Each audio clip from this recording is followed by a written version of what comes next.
What a season debut for the Greek Freak. 37 points, 16 of them came in the fourth quarter in a win over the Celtics. Giannis recently spoke to our colleague Sean Gregory from Time Magazine.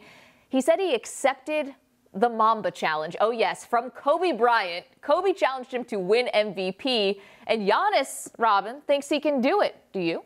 Yeah, I think he definitely is in the top three when it comes to that conversation. I would have LeBron, Giannis, and Kawhi Leonard. Those are the guys who sort of stand out individually on their team without another teammate. And I'll go this far with Giannis. I mean, just such a physical freak. I mean, it's right in the nickname.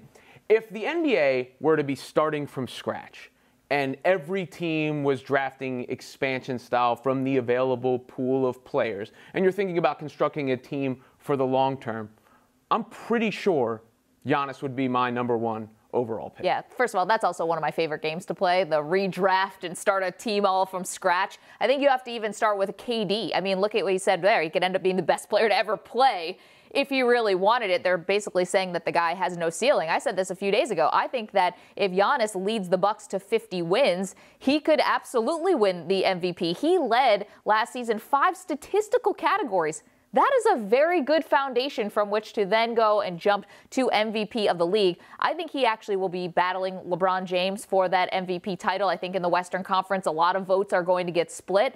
But I think that Giannis would, judging by his season debut, I think he'd be a very good MVP. And if you talk about the impact on a team as well, if Giannis can add an outside shot, look out. And if the Bucks can add a shooter and a guard who can break down the defense, I see them jumping the Wizards and the Raptors and maybe even the Celtics, considering the current circumstances, and being that other team in the Eastern Conference. Well, you say improve the shot. I mean, he's hovering around 30% from beyond the arc, which is good. If you get to about, what, 34, 35%? Yeah. I mean, I think that's basically the elite, getting to elite considering all the other tools he has in his toolbox. And they're talking about, he's hitting about maybe 32% from long twos. I'm like, why even take a long two? Who's doing that anymore?